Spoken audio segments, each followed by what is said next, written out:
இது பாருங்கள் எப்படி டிசைனாக இருக்குது. இது வேறு ஒன்றும் இல்லைங்க, குட்டி குட்டி பூரி தான். நான் வந்து பிஸ்கட் கட்டர் பர்ச்சேஸ் பண்ணேன்னா அதை வந்து சரி பூரி போடும்பொழுது கட் பண்ணால் நல்லா வருதா பார்க்கலான்னு சொல்லிட்டு கட் பண்ணேன். நம்ம ஒரு பூரி கூட அப்படியே கொடுக்காம குழந்தைங்களுக்கு இந்த மாதிரி சின்ன சின்னதாக கட் பண்ணி கொடுத்தோன்னா குழந்தைங்க நல்லா இன்ட்ரெஸ்ட்டாக சாப்பிடுவாங்க. பாருங்கள், இது ஒரு 12 பீசஸ் வந்து 150 ருபீஸ் நான் ஆன்லைனில் பர்ச்சேஸ் பண்ணேன். நம்ம பிஸ்கட்லாம் பண்ணும்பொழுது இதில் கட் பண்ணி போட்டால் ரொம்ப சூப்பராக இருக்கும். இதில் 4 டிசைன் 3 சைஸில் இருக்குது. இப்போ நம்ம அது மட்டும் இல்லாமல் இப்போ தோசை ஊற்றும் பொழுது கூட கொஞ்சம் ஊற்றப்ப மாட்டோம் ஊற்றிட்டு ரொம்ப முருகலாக இல்லாமல் அப்புறம் இந்த கட்டரை வச்சு நம்ம கட் பண்ணி குழந்தைங்களுக்கு கூட கொடுக்கலாம். பாருங்கள், இப்படி கொஞ்சம் அழுத்தி விட்டு ஒரு 2-3 முறை நல்லா கொஞ்சம் ரப் பண்ணுங்கள். அப்போ தான் அந்த நல்லா கட் ஆகும். நல்லா இப்படி அழுத்தி ரப் பண்ணி விட்டுட்டிங்கனாக்கா நீட்டாக அந்த ஷேப் கரெக்டாக அழகாக வரும். அடுத்து பாருங்கள், ஆர்டின் ஷேப். இது நம்ம சும்மா நான் குழந்தைங்கள அட்ராக்ட் பண்ணுற மாதிரியான சின்ன ஒரு சாதாரண தோசை தான். இப்போ இந்த தோசை கொடுத்தா குழந்தைங்கள நம்ம வந்து கெஞ்சணும் சாப்பிட்றதுக்கு.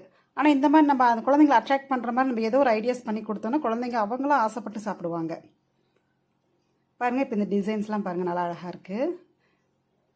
இதில் நான் அப்புறம் ஒரு நாளைக்கு பிஸ்கட் செஞ்சு கூட உங்களுக்கு தனியாக ஒரு ஷார்ட்ஸ் போடுறேன்.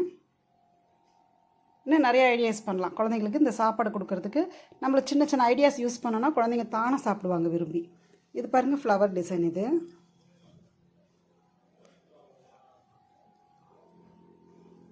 வச்சு அழுத்தி ஒரு 2-3 முறை ரப் பண்ணோன்னாக்கா அந்த பீஸ் வந்து நல்லா க்ளீனாக வரும், பிடிக்காமல் வரும்.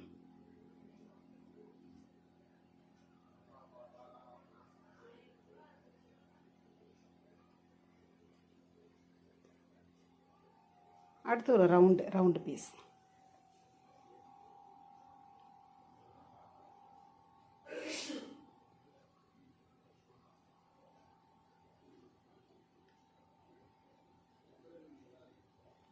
பாருங்கள், நம்ம இந்த மாதிரி அரேஞ்ச் பண்ணி கொடுத்தோன்னா குழந்தைங்க நல்லா ஆசையாக சாப்பிடுவாங்க, விருப்பமாக அவங்களே வாலண்டியராக வந்து சாப்பிடுவாங்க. நம்ம ப்ரெசன்டேஷனில் தான் இருக்குது குழந்தைங்கள அட்ராக்ட் பண்ணுறது. அவங்களுக்கு பிடிச்ச மாதிரி ப்ரெசென்ட் பண்ணிட்டோன்னாக்கா அவங்களாம் விருப்பமாக சாப்பிடுவாங்க.